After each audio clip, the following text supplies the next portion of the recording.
हाँ जी। तो आज का जो हमारा टॉपिक रहेगा, लास्ट क्लास के अंदर वी स्टार्टेड मेकिंग लेजर्स, हमने लेजर्स बनाने सीखे। और आज हम टॉपिक करने वाले दैट इज बैलेंसिंग। याद रहे, हम बैलेंसिंग सीखने वाले हैं। तो एक बार जरा मैं आपको दिखा भी दूं कि जब मैंने आपको लेजर्स बनाने सिखाए थे, तो यहाँ पर लेजर्स बनाने सिखाए थे, तो इसके कुछ स्टेप्स बताए थे। एक मिनट रुक जाओ। हाँ जी, देखिए। तो यहाँ पर सबसे पहला स्टेप क्या था हमारा? सबसे पहला स्टेप था that is to make format. Format बनाना हमने सीख लिया। अब फॉर्मेट बनाने के बाद हमने क्या करना है, यहाँ पर नेक्स्ट स्टेप पर जाना होता है। एंड नेक्स्ट स्टेप क्या है हमारा? Ledger posting. लेजर पोस्टिंग में हमारा काम क्या होता है? लेजर पोस्टिंग में हमने ट्रांजेक्शन्स को जर्नल से उठा के लेजर में पोस्ट करा, तो ये वाला स्टेप भी हमने अच्छे से कर लिया। तो हमारा स्टेप नंबर 1 हो गया, स्टेप नंबर 2 भी हो गया। ठीक है, नेक्स्ट। अब लेस लास्ट स्टेप वाज, अच्छा लास्ट, ये थर्ड स्टेप भी हो गया, posting of entries to journal, from journal to ledger. Now the step number 4 comes, that is balancing of ledger. हम सबको ये बात पता है कि भाई, हम सबको ये बात पता है कि बैलेंसिंग ऑफ, सॉरी, डेबिट और क्रेडिट साइड हमारी इक्वल रहती हैं। और डेबिट और क्रेडिट साइड इक्वल आ कहाँ रही है? अगर हम यहाँ लेजेस को देखें, यहाँ लेजेस को अगर हम देखें जो हमने लास्ट क्लास में बनाए थे, ये रहे।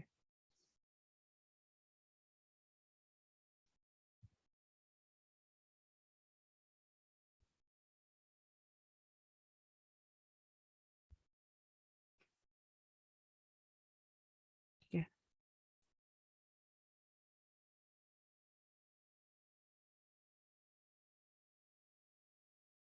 यहाँ कोई भी अकाउंट आप देख लो, कैश की जो डेबिट साइड आ रही है, कैश की डेबिट साइड कितनी आ रही है? 2 लाख। और क्रेडिट साइड कितनी आ रही है?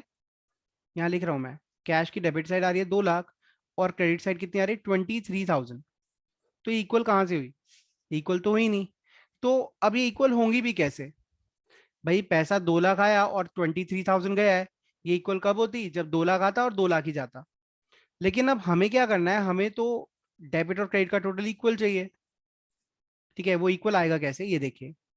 2 लाख रुपए डेबिट है, इसका मतलब कैश 2 लाख रुपए था, 23,000 क्रेडिट है, 23,000 चला गया। डिफरेंस कितना आया? डिफरेंस कितना आया? डिफरेंस आया 1,77,000 का, है ना? ये 1,77,000 में कहां पर लिखूं जो दोनों साइड इक्वल हो जाए? तो आंसर इज, कहां लिखेंगे हम? कहाँ लिखेंगे? Credit side. क्रेडिट साइड पे, राइट। क्रेडिट साइड पे लिखेंगे। अब क्रेडिट साइड ये रही, यहाँ लिखेंगे 1,77,000। ठीक है, ये 1,77,000 हमने यहाँ लिख दिया। अब ये 1,77,000 यहाँ हमने लिखा, ये है क्या? This is the closing balance. This is called closing balance. इसका मतलब ये है, जब भी हम अपने अकाउंट्स को क्लोज कर देते हैं, तो हमारी अपने आप ही दोनों साइड इक्वल आ जाती हैं, और इसी प्रोसेस को हम बोलते हैं बैलेंसिंग। मैं दोबारा रिपीट कर रहा हूँ कि जब भी हम अपने अकाउंट्स को क्लोज करते हैं, उनकी क्लोजिंग बैलेंसेस लिख देते हैं, ठीक है, तो हमारी दोनों साइड मैच कर जाती है। अब देखिए, दोनों साइड का टोटल क्या आ जाएगा? 2 लाख, 2 लाख। अब जब आप क्लोजिंग बैलेंस को लिखेंगे, तो याद है ना कैसे लिखना है? सबसे पहले क्रेडिट साइड पे कोई भी एंट्री आती है तो बाय, और क्लोजिंग बैलेंस के लिए हम क्या लिखते हैं? Balance C D. क्या लिखते हैं? C D. और क्लोजिंग बैलेंस की डेट क्या होगी? अगर हम, वैसे तो ईयर के एंड पे होता है क्लोज, लेकिन अभी हम मंथ के एंड पे कर रहे हैं, तो मंथ के एंड की डेट हो जाएगी। ठीक है, तो ये समझ आई बात? जब आप अपने अकाउंट को क्लोज करते हैं, उनका क्लोजिंग बैलेंस लिखते हैं, तो अपने आप ही दोनों साइड इक्वल हो जाती है। और क्लोजिंग बैलेंस लिखना कैसे है? जहां पर भी कम शॉर्ट पड़ रहा हो, that is your closing balance. वो शॉर्टेज क्या है? वो शॉर्टेज क्या दिखा रही है? कि आपका अभी क्लोजिंग बैलेंस हमने लिखना बाकी है। ठीक है, इसके साथ साथ एक और चीज समझनी है कि मेरी डेबिट साइड मेरी क्रेडिट साइड से ज्यादा है ना? तो ये बैलेंस को हम नाम दे देते हैं डेबिट बैलेंस। क्या नाम देंगे? Debit balance. अब आपने नामकरण अपने आप करना है। ठीक है, डेबिट साइड ज्यादा हुई तो मैंने इसको नाम क्या दिया? Debit balance. और अगर क्रेडिट साइड ज्यादा होगी तो क्या नाम दोगे? Credit balance. ठीक है, लेकिन अगर आप देखें, तो एसेट्स और एक्सपेंस दोनों की डेबिट साइड ही ज्यादा होती है, तो हमेशा उनके क्या होते हैं? डेबिट बैलेंस होते हैं। अच्छा, एक और चीज, नेक्स्ट थिंग जो आपने समझनी है, दैट इज,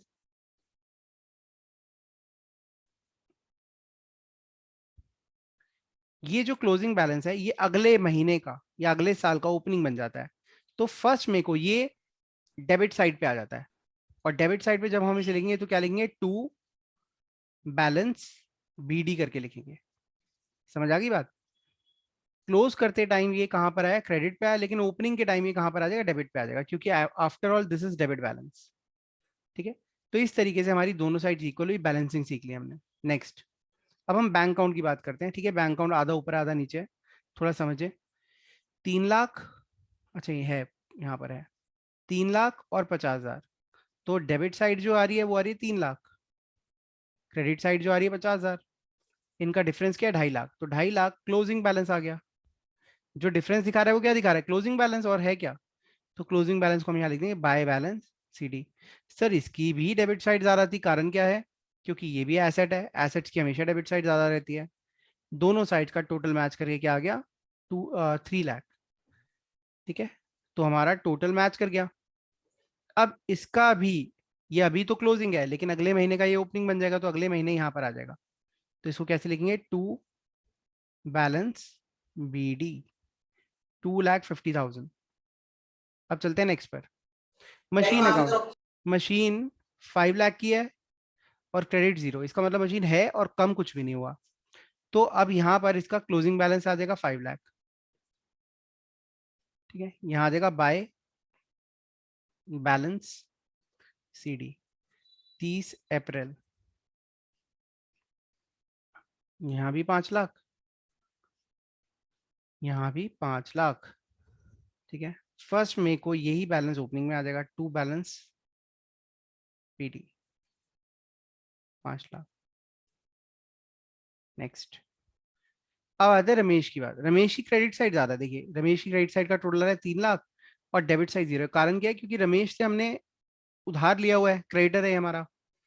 क्रेडिट साइड तो लाइबिलिटी की ज्यादा हो सकती है, रमेश की क्रेडिट साइड ज्यादा है, इसका मतलब हमने इसका पैसा देना है। अब देखिए यहाँ पे 30 अप्रैल को जब हम इसको क्लोज करेंगे तो क्या आएगा, टू बैलेंस, क्लोजिंग बैलेंस आ गया to balance C D, 3 lakh. Same process है, सिर्फ सी डी लिखते रहना आपने। ठीक है, ये दोनों साइड हो गई इक्वल, ये भी आ गया 3 लाख और ये भी आ गया 3 लाख। ठीक है, अब ये जो बैलेंस है ये आ जाएगा यहाँ पर, बिकॉज इसकी क्रेडिट साइड 3 लाख है, डेबिट साइड 0 है। तो इस बैलेंस को क्या नाम दोगे आप, इस बैलेंस को हम नाम देंगे credit balance.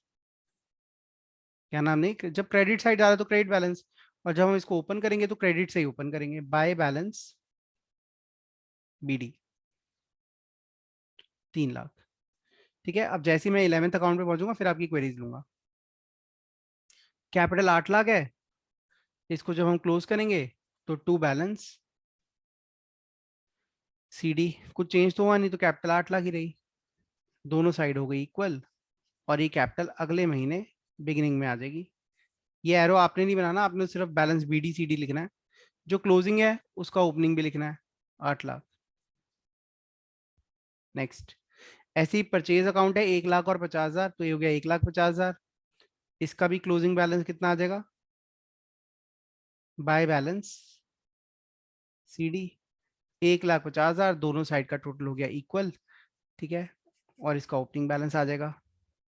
Then 30 April by balance C D, सबके क्लोजिंग बैलेंसेस लिखने हैं आपने।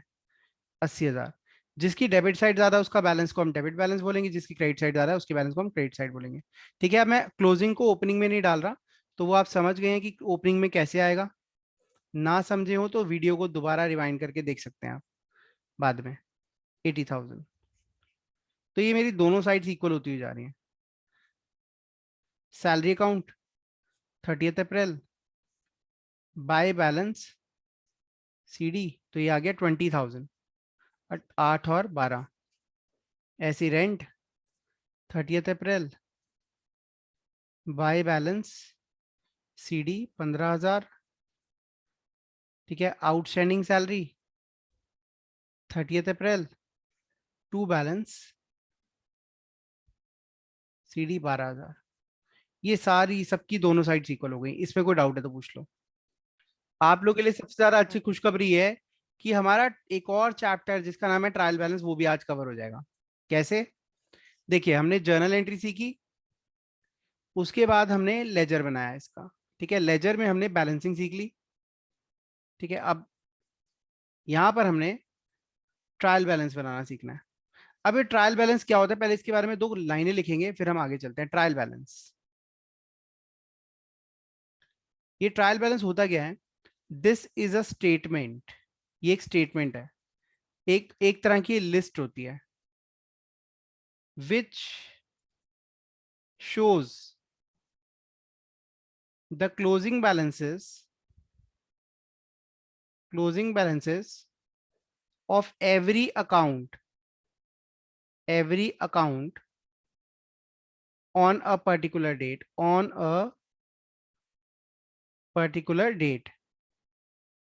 इसका मतलब क्या है कि ये स्टेटमेंट का काम क्या होता है? स्टेटमेंट का काम होता है कि किसी भी अकाउंट का क्लोजिंग बैलेंस दिखाना, बताना, और यही हमारी हेल्प करता है।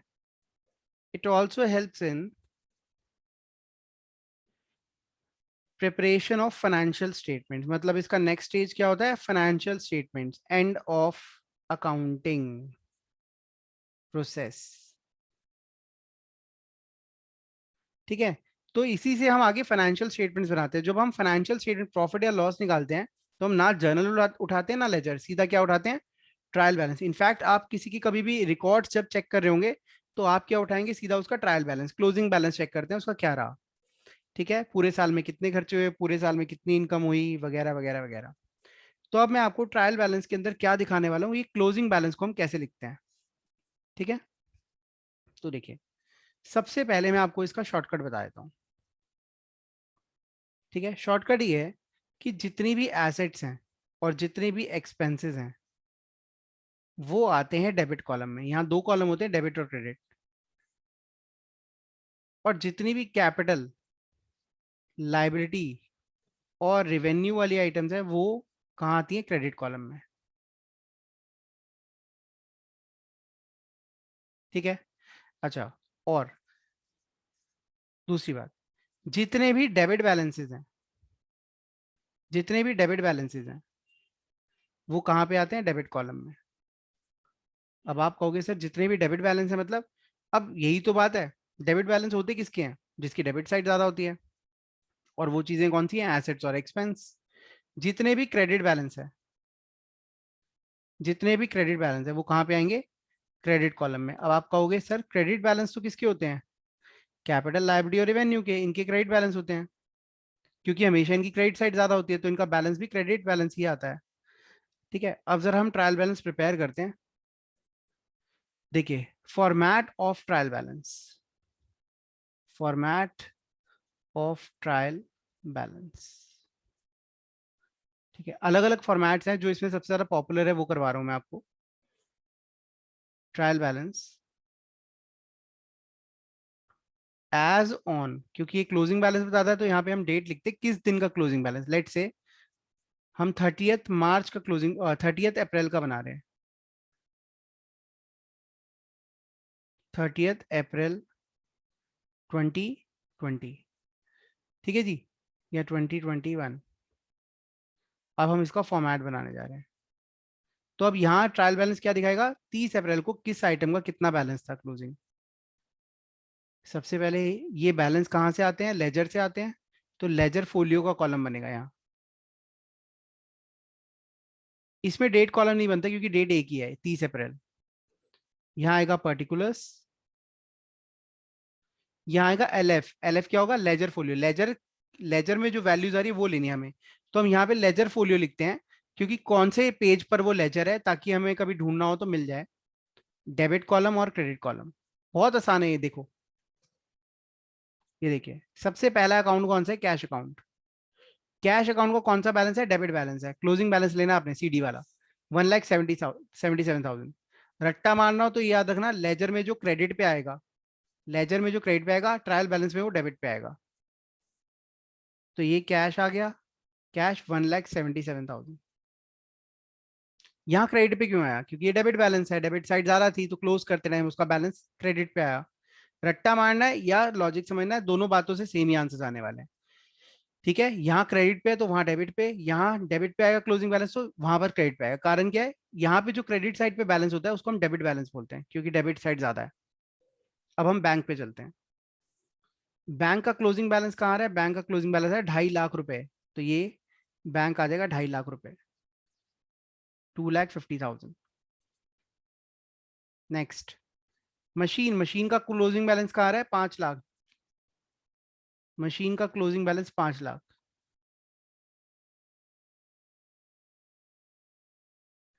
ठीक है, रमेश, रमेश का क्लोजिंग बैलेंस कहाँ आ रहा है? ये आ रहा है डेबिट पे 3 लाख, तो यहाँ क्रेडिट पे आएगा। इसका मतलब रमेश एक लायबिलिटी है, 3 लाख। कैपिटल, कैपिटल का जो क्लोजिंग बैलेंस है वो यहाँ पर आ रहा है डेबिट पे, तो कैपिटल यहाँ पर आ जाएगा क्रेडिट, 8 लाख। परचेज, परचेज का जो बैलेंस है 1.5 लाख आ रहा है यहाँ पर क्रेडिट पे, तो परचेज का जो बैलेंस आ रहा है यहाँ डेबिट पर आ जाएगा। हरीश का जो बैलेंस आ रहा है यहाँ क्रेडिट पे आ रहा है, दैट इज 80,000, तो यहाँ पर डेबिट पे आ जाएगा, क्योंकि अल्टीमेटली है तो वो डेबिट बैलेंस। सेल्स का जो बैलेंस आ रहा है वो आ रहा है 80,000, डेबिट पे आ रहा है, तो सेल्स का बैलेंस जो है 80,000 यहाँ क्रेडिट पे आ जाएगा। नेक्स्ट, सैलरी का जो बैलेंस है यहाँ पर क्रेडिट पे आ रहा है 20,000, तो यहाँ पर डेबिट पे आ जाएगा 20,000। नेक्स्ट, रेंट का जो बैलेंस है यहाँ पे क्रेडिट पे आ रहा है 15,000, तो यहाँ पे डेबिट पे आ जाएगा। थोड़ी सी जगह देख के हम यहाँ लिख देते हैं 15,000 डेबिट। ठीक है, लास्ट रह गया आउटस्टैंडिंग सैलरी। आउटस्टैंडिंग सैलरी का बैलेंस जो आ रहा है वह यहाँ डेबिट पे आ रहा है, तो आउटस्टैंडिंग सैलरी का बैलेंस जो है यहाँ पे क्रेडिट पे आ जाएगा 12,000। अब देखो, जब आप इनको टोटल करोगे, देखिए टोटल क्या आ रहा है, टोटल दोनों का मैच करना चाहिए तभी आपका ट्रायल बैलेंस ठीक बना है। तो टोटल आ रहा है 3 लाख प्लस 8 लाख, 11 लाख, 1180, 11,92,000 आ रहा है। जरा डेबिट का भी टोटल कर लेते हैं। डेबिट का टोटल कितना आ रहा है? 1,77,000 plus 2,50,000 plus 5 lakh plus 1.5 lakh plus 80,000 plus 20,000 plus 15,000 plus 12,000, 12,04,000। 1 minute दोबारा से देखना पड़ेगा। आपने सर आपने इसमें 11,92 आ रहा है, यहाँ जो 12,000 एक्स्ट्रा लिखा था हटा दिया मैंने। ठीक है, तो दोनों देखो, दोनों साइड्स मैच कर गई। तो जब हमारा ट्रायल बैलेंस मैच कर जाता है तो इट शोज कि हमारा सॉल्यूशन बिल्कुल ठीक है, हमने कोई ऐसा एरर नहीं करा जिससे साइड्स में डिफरेंस आ जाए। ठीक है, एरर्स फिर भी हो सकते हैं, लेकिन कोई ऐसा एरर नहीं है हमने अमाउंट डिफरेंस अलग अलग जगह अलग अलग ले लिए हों। ठीक है, तो वो जब हम जानेंगे ना एरर्स कितने तरह की हो सकते हैं, तब हमें पता चलेगा कि ट्रायल बैलेंस में कौन से एरर्स मैच करने पर भी हो सकते हैं। अगर ये मैच करे तो भी गलतियां हो सकती हैं, लेकिन अभी तक हमारे चांसेस क्या, हमारी कोई गलती नहीं है। हमने जर्नल बना लिया, लेजर बना लिया और ट्रायल बैलेंस बना लिया। इसमें कोई डाउट है तो पूछ लो।